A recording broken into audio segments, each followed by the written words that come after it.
पढ़ लिया था, ठीक है। और उसमें हमने एक रिजल्ट देखा था, हमने बताया था कि दो वेक्टर यदि हमारे पास है, दोनों को हमें ऐड करना है, तो उसके रिजल्टेंट का जो मैग्नीट्यूड है वो क्या होता है। सपोज कर लेते हैं R is the magnitude of resultant vector. दो वेक्टर हमारे पास है, सपोज A और B, a square plus b square plus 2ab cos theta, ठीक है। और यदि हम a और b की जगह कोई भी वेक्टर ले लें, सपोज pq ले लें, तो p square plus q square plus 2pq cos theta, ये होगा रिजल्टेंट का मैग्नीट्यूड, ठीक है। और हमने कई केसेस चेक किए थे कि थीटा जो है दोनों वेक्टर्स के बीच का एंगल है, तो किस किस पर्टिकुलर एंगल पर रिजल्टेंट की वैल्यू कितनी होगी। और एक दो स्पेशल केसेस हमने देखे थे, theta is equal to 160 degree पर और theta is equal to 120 degree पर। तो 120 पर हमने देखा था कि ये a और b की मैग्नीट्यूड सेम है, तो रिजल्टेंट का भी मैग्नीट्यूड सेम होगा, और रिजल्टेंट दोनों वेक्टर a और b से कितने एंगल पर होगा, 60 एंगल पर होगा। यदि टोटल एंगल उनके बीच का कितना है, 120। यदि थीटा 120 डिग्री है और a और b आपस में इक्वल है, magnitude of a and magnitude of b, तो जो रिजल्टेंट आएगा वो भी इनके ही इक्वल हो जाएगा। That means r is equal to b is equal to a और थीटा इज 120 है, तो रिजल्टेंट है, सपोज कर लेते हैं ये वेक्टर a है, ये वेक्टर b है, तो रिजल्टेंट जो होगा ये r इस वेक्टर से और इस वेक्टर से, ये b है और ये a है, तो दोनों से यदि टोटल एंगल हम 120 लेते हैं ऐसे, ये वेक्टर हमारा a है और ये वेक्टर हमारा सपोज कर लेते हैं b है, और रिजल्टेंट हमारा ये ऐसे जा रहा है, ठीक है। ये टोटल एंगल यदि 120 डिग्री है, ये एंगल कितना होगा, 60, और ये एंगल भी कितना होगा, 60। ये सब हमने रिजल्ट देख लिया था लास्ट वीडियो में, ठीक है। अब आज हम लोग जो स्टार्ट करेंगे वो रिजोल्यूशन ऑफ वेक्टर का रिजोल्यूशन क्या होता है, ठीक है। ये बहुत इंपॉर्टेंट है, न्यूमेरिकल क्वेश्चंस के लिए आपके बहुत इंपॉर्टेंट है। और आगे भी आप क्लास 12 में भी बहुत सारे वेक्टर्स वाले सेक्शन देखेंगे, इलेक्ट्रिक फील्ड, मैग्नेटिक फील्ड, तो उसमें देखेंगे रिजोल्यूशन का बहुत जरूरत पड़ता है, ठीक है ना। रिजोल्यूशन बहुत इंपॉर्टेंट है। Resolution of vector, resolution of vector का रिजोल्यूशन, ठीक है। हम रिजॉल्व करते हैं वेक्टर को। तो देखिए रिजोल्यूशन का ये मतलब होता है कि splitting of vector into its component। Split करते हैं हम वेक्टर को इसके कंपोनेंट में, इसी बोलते हैं रिजोल्यूशन ऑफ वेक्टर, ठीक है। तो हम सपोज कर लेते हैं हमारे पास एक प्लेन है, plane means two dimension figure x और y है, और इसमें कोई एक वेक्टर है, ये सपोज कर लेते हैं this vector is, suppose this vector is a, ठीक है, दिस वेक्टर इज a, और इस वेक्टर a को हमको रिजॉल्व करना है। रिजॉल्व करने का मतलब हमको इस हॉरिजॉन्टल एक्सिस और इस वर्टिकल एक्सिस में इसका कितना वैल्यू होगा, ठीक है ना। तो resolution of this vector means splitting of this vector along x axis and y axis. Two dimension में है, तो ऐसे ही 3 डायमेंशन में होगा तो हम तीनों डायमेंशन के अलग अलग मैग्नीट्यूड्स लेंगे और देखेंगे कितनी उसकी वैल्यू आएगी। लेट मी कंसीडर दैट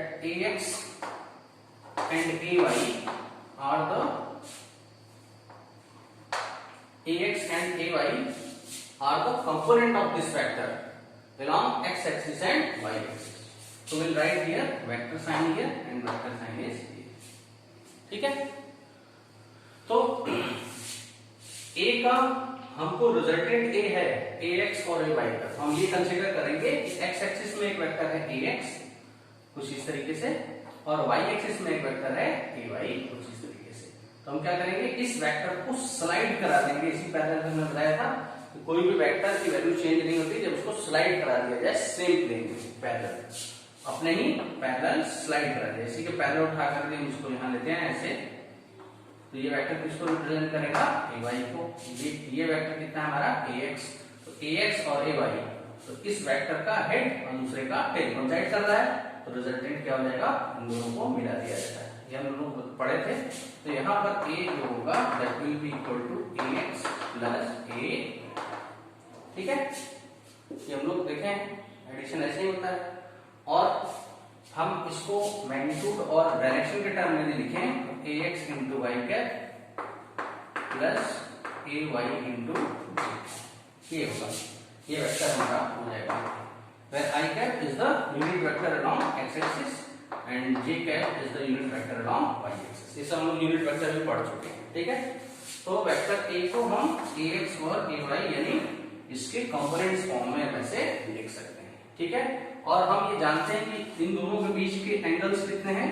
देखिए ये एंगल्स कितने हैं 90, तो ये एंगल भी 90 होगा, ये एंगल भी क्या होगा 90।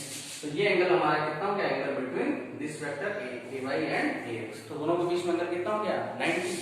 तो हम इसका यदि रिजल्टेंट देखें तो हम रिजल्टेंट r इक्वल टू जानते हैं क्या होता है a square plus b square plus 2ab cos of theta under root में। r इक्वल टू कितना हो जाएगा a square plus b square plus 2ab cos of theta कितना है 90। हम जानते हैं cos 90 की वैल्यू कितनी होती है 0, मींस ये टर्म हमारा पूरा हट जाएगा। तो हमें क्या मिलेगा r equal to under root a square plus b square, ठीक है ना।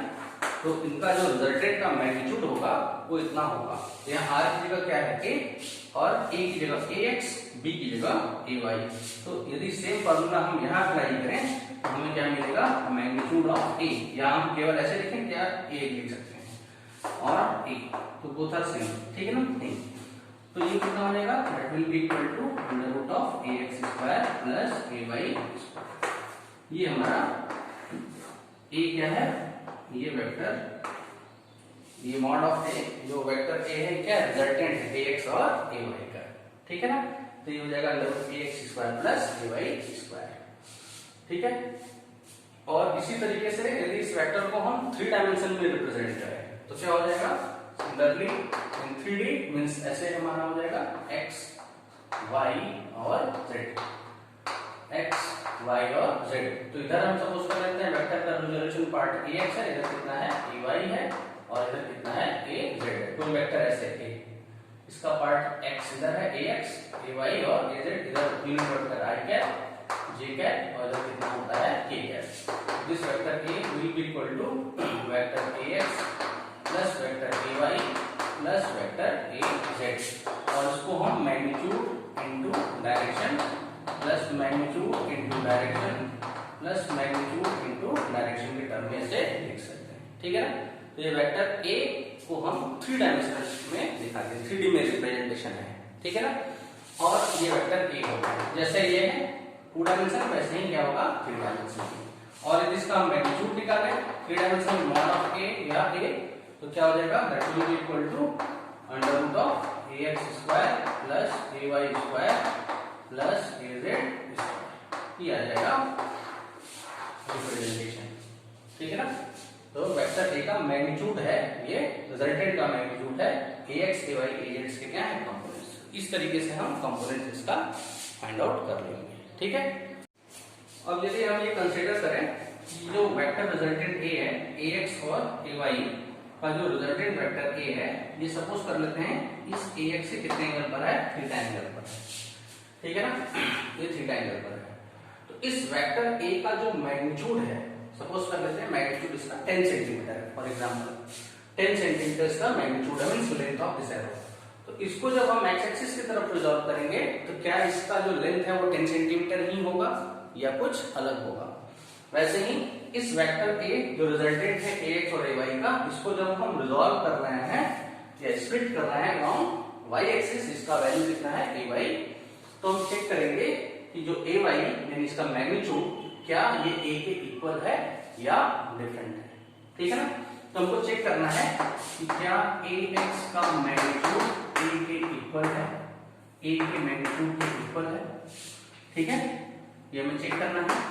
और ay का जो मैग्नीट्यूड है क्या वो मॉड ऑफ a के इक्वल, ये हमें चेक करना है क्या ऐसा है, ठीक है ना। हम चेक करते हैं, हम चेक करने के लिए क्या करते हैं हम एक राइट एंगल ट्रायंगल यहाँ ले लेते हैं, ठीक है ना।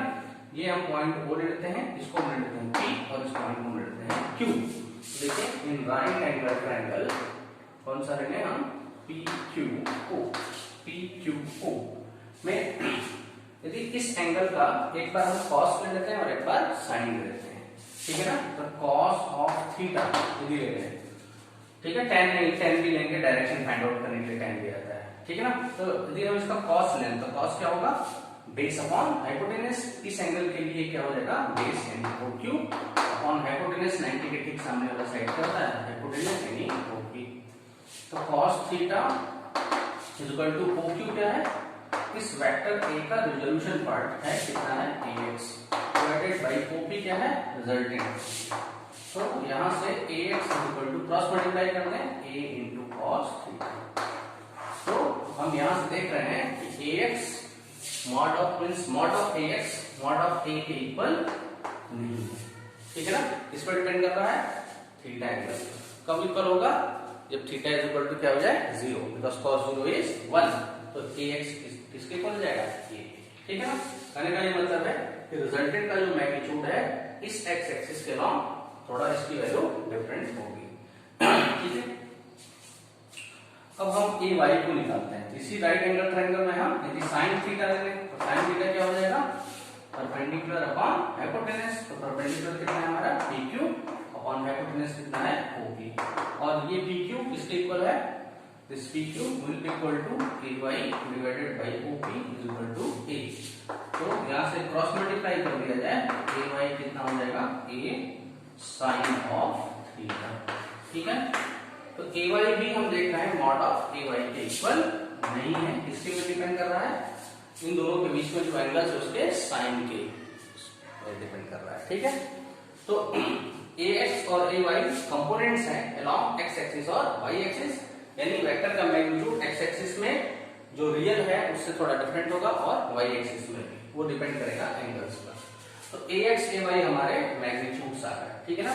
यदि इसी में हमने अभी दिखाया था कि वेक्टर A को हम कैसे लिख सकते हैं, AX into y cap plus AY into j cap. तो AX की वैल्यू यहां से कितनी है, A into cos theta into y cap plus A sin theta into j cap. तो रिप्रेजेंटेशन इस वेक्टर का हम ऐसे भी दिखा सकते हैं, ठीक है ना। और हमने यहां से एक चीज क्या दिखाया था आपको, यहां से हमने ये बताया था कि जो मैग्नीट्यूड है उसको हम थोड़ा सॉल्व कर लेते हैं। जो मैग्नीट्यूड है मॉड ऑफ A जो है इसके इक्वल आ रहा था AX square plus AY square के इक्वल, वही सेम चीज यहां पर भी आएगा, ठीक है ना। तो देख सकते हैं कितना है, AX हमारा कितना है, A cos थीटा और AY कितना हमारा, A sin थीटा। तो दोनों को स्क्वायर कर दिया जाए, दोनों को स्क्वायर करके ऐड कर दें, squaring and adding this two term क्या मिलेगा हमें, AX square plus AY square. AX square इसका स्क्वायर करेंगे, पूरे का स्क्वायर कितना हो जाएगा, A square cos square theta plus इसका स्क्वायर करेंगे A square sin square theta. A square दोनों में कॉमन हो जाएगा, तो हो जाएगा cos square theta plus sin square theta. और हम जानते हैं cos square theta plus sin square theta कितना होता है, 1। तो ये कितना हो जाएगा, this will equal to A square into 1 और ये किसके इक्वल है, AX square plus AY square के इक्वल। या हम यहां से देखेंगे A स्क्वायर इसके इक्वल हो गया, तो ये क्या हो जाएगा, AX square plus AY square का। तो हमने दोनों मेथड से दिखा दिया कि मैग्नीट्यूड जो है वेक्टर A जो रिजल्टेंट हम कह सकते हैं कि A रिजल्टेंट है AX और AY का, या हम ये कह सकते हैं कि वेक्टर A का को हम जब स्प्लिट कर दिए x एक्सिस और y एक्सिस में, इसका पार्ट कितना है AX और AY, तो A AX AY में ये रिलेशन होगा जो हमने पहले इसके पहले भी वीडियो में डिस्कस किया था। इसमें क्या ये किसकी तरह बिहेव कर रहा है, AX और AY दोनों वेक्टर के रिजल्टेंट का मैग्नीट्यूड की तरह बिहेव कर रहा है। इसके बीच में एंगल कितना है, 90 डिग्री। इस तरीके से हमने वेक्टर को रिजॉल्व कर दिया प्लेन में, और ऐसे ही हम रिजॉल्व कर लेंगे 3 डायमेंशनल स्ट्रक्चर यानी कार्टेशियन कोऑर्डिनेट्स में। तो यहाँ पर एक्स्ट्रा टर्म क्या जाता है, dz स्क्वायर। अब इस पे हम कुछ प्रॉब्लम्स देखते हैं, ठीक है। चलिए एक प्रॉब्लम इस पे देखते हैं। At any instant t the coordinates of the particles are x is equal to 80 square and y is equal to bt square and z is equal to 0. Calculate the magnitude of velocity at time t. आपको क्या निकालना है, क्या इस question में दिया हुआ है, एट एनी इंस्टेंट t, किसी टाइम t पर the coordinates of the particles, particle के कोऑर्डिनेट्स दिए हैं, x इज इक्वल टू कितना है at स्क्वायर और y कितना है bt स्क्वायर. आपको क्या कैलकुलेट करना है, calculate the magnitude of velocity at any time t. किसी टाइम t पर वेलोसिटी पार्टिकल की फाइंड आउट करनी है. तो यहाँ देखिए z 0 है, इसका मतलब x y जो प्लेन है पार्टिकल का मोशन वो किसी प्लेन में है. ठीक है, तो हम ये सपोज कर लेते हैं कि पार्टिकल हमारा किसी प्लेन में मोशन कर रहा है, उसकी हमको क्या निकालनी है, वेलोसिटी निकालनी है. इस तरीके से मोशन हो रहा है, जिसका x कोऑर्डिनेट कितना दिया हुआ है, इधर x लेते हैं इधर y लेते हैं. तो x कोऑर्डिनेट में कितना है, ये at स्क्वायर, ये x की वैल्यू आ जाएगी. ठीक है, और इधर जो y की वैल्यू होगी वो कितना गिवन है, bt स्क्वायर. ये y एक्सिस में है डिस्टेंस. तो हम यदि वेक्टर को मान लीजिए ऐसे रिप्रेजेंट करें, ये वेक्टर है, तो इसका कोऑर्डिनेट्स कितना हो जाएगा, at स्क्वायर एंड bt. पहले x का फिर y का. यहाँ से परपेंडिकुलर लाइन ड्रॉ कर दें, x एक्सिस में डिस्टेंस और ये y एक्सिस में डिस्टेंस. तो ये इसका कोऑर्डिनेट्स आ जाएगा at square and bt square.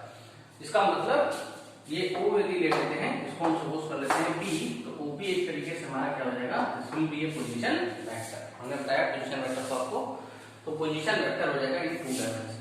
ठीक है, तो x जो है हमारा कितना दिया हुआ है, यहाँ हम सॉल्यूशन करते हैं, x at स्क्वायर. ठीक है, तो और y क्या है, bt स्क्वायर.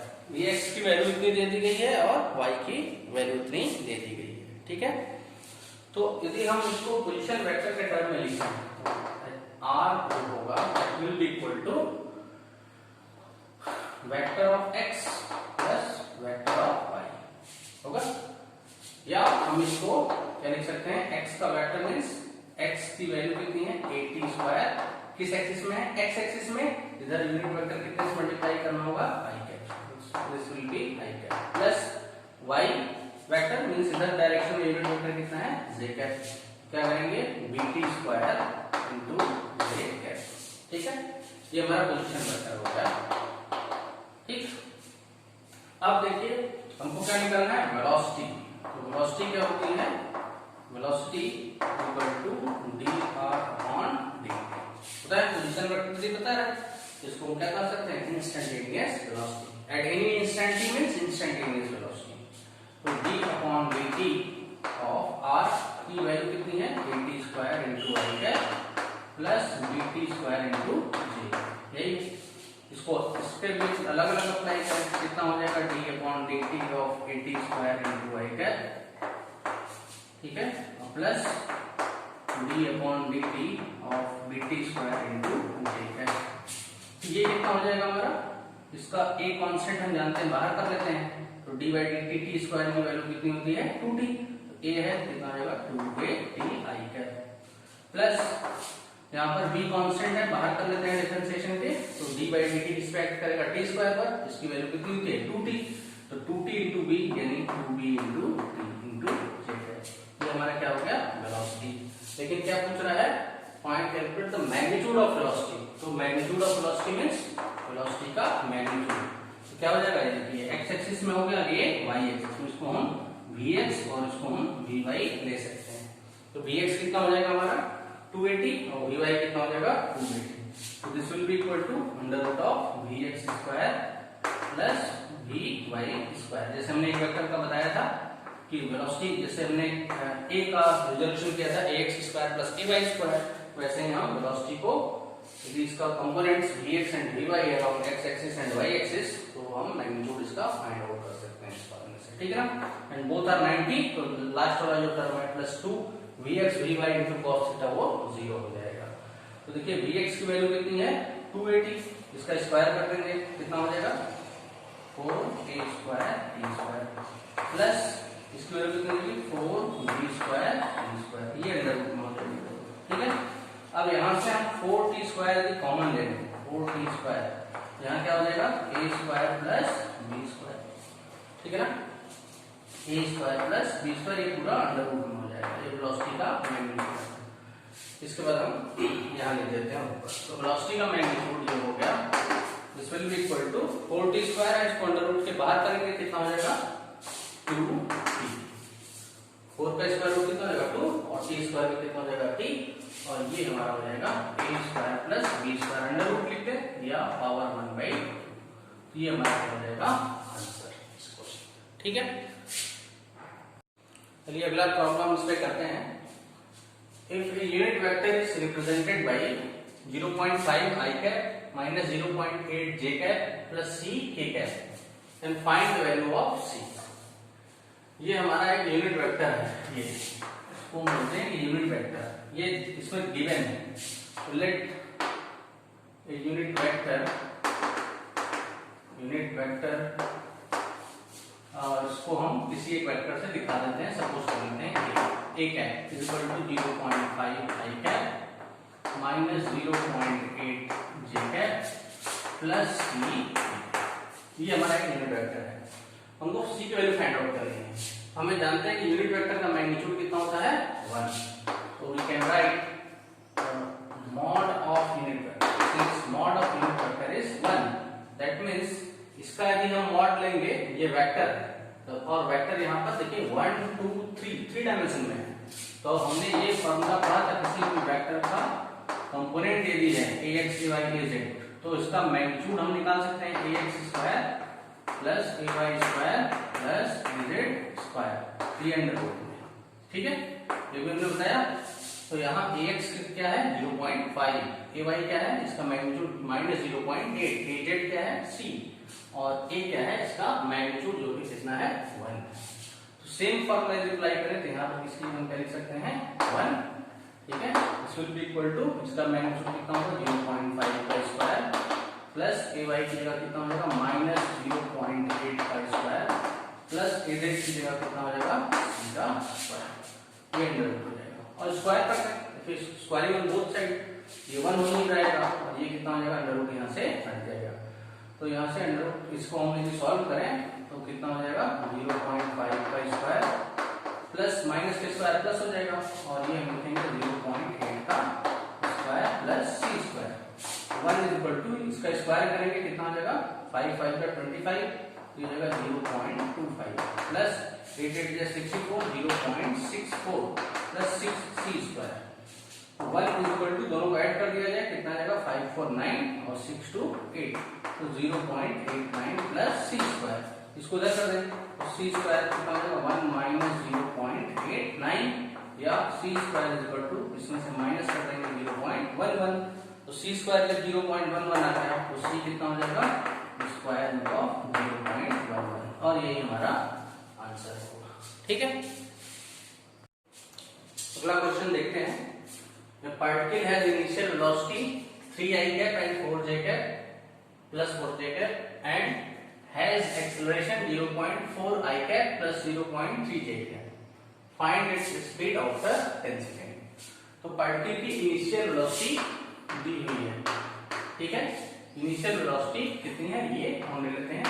इनिशियल वेलोसिटी को दिखाते हैं u से, 3i cap plus 4j cap and has acceleration, acceleration हमारा दिया हुआ है 0.4 i cap plus 0.3 j cap. Find its speed after 10 second, तो टाइम कितना दिया हुआ है 10 सेकंड। ठीक है, हमको स्पीड बताना है, तो हम देखिए जो इक्वेशन ऑफ मोशन यूज करेंगे क्लास 9 में हमने पढ़ा है, और इसमें भी चैप्टर जो 3 है, इसके बाद हम लोग वेक्टर कंप्लीट करने के बाद जब चैप्टर 3 स्टार्ट करेंगे मोशन इन स्ट्रेट लाइन, इसमें भी इक्वेशंस ऑफ मोशन पढ़ेंगे। तो equations of motion v equal to u plus at, ये आपने पढ़ रखा होगा क्लास 9 में ही, यहाँ पर भी होगा, इसका यूज भी होगा। v equal to u plus at का, u क्या है इनिशियल वेलोसिटी, a क्या है एक्सेलरेशन, v क्या है किसी पर्टिकुलर टाइम के बाद वेलोसिटी, इसको बोलते हैं फाइनल वेलोसिटी। इस क्वेश्चन का आंसर है find its speed after 10 second, लेकिन ये वेलोसिटी है आफ्टर t, मींस 10 सेकंड के बाद इसकी क्या है वेलोसिटी है, स्पीड निकालना है। तो वेलोसिटी से स्पीड निकालने के लिए क्या करना होगा, केवल उसका मैग्नीट्यूड निकाल देना होगा। ठीक है, यानी जो भी वेक्टर आएगा v में उसका मैग्नीट्यूड हम ले लेंगे, वही उसका स्पीड हो जाएगा। चलिए प्रूव करते हैं। u की वैल्यू कितनी है 3i cap plus 4j cap plus a की वैल्यू कितनी है 0.4i cap plus 0.3j cap into time t की वैल्यू कितनी है 10। इसको हम 3i cap plus 4j cap ये ले लेते हैं, प्लस 10 से इसमें मल्टीप्लाई करेंगे कितना हो जाएगा 4i कैप प्लस इसमें मल्टीप्लाई करेंगे 3j कैप, तो 3 और 4 कितना हो जाएगा 7i कैप और 4 और 3 कितना हो जाएगा प्लस 7j कैप। ये हमारा वेलोसिटी आ गया, वेलोसिटी आफ्टर 10 सेकंड। लेकिन हमको पूछ क्या है स्पीड आफ्टर 10 सेकंड, तो स्पीड क्या हो जाएगा हेंस स्पीड इक्वल टू इसी का हम क्या लेंगे मैग्नीट्यूड लेंगे, ठीक है ना, क्योंकि वेलोसिटी का मैग्नीट्यूड क्या होता है speed, so that will be equal to what under root of 7 square plus 7 square. ये फॉर्मूला याद होगा r square equal to under root a square plus b square. तो यहाँ पर ये x एक्सिस में और y एक्सिस में कंपोनेंट्स हैं वेलोसिटी के, ठीक है। तो कितना हो जाएगा 7 का स्क्वायर यदि हम कॉमन लें दोनों में से कितना हो जाएगा 1 प्लस 1, ये 1 प्लस 1 7 का स्क्वायर यदि दोनों में से हम कॉमन ले लें तो एक 7 बाहर हो जाएगा और 1 प्लस 1 की वैल्यू कितनी होगी 2, मींस स्पीड या इसका हम मैग्नीट्यूड देखें कितना हो जाएगा 7 रूट, ये हमारा आंसर आ जाएगा, ठीक है।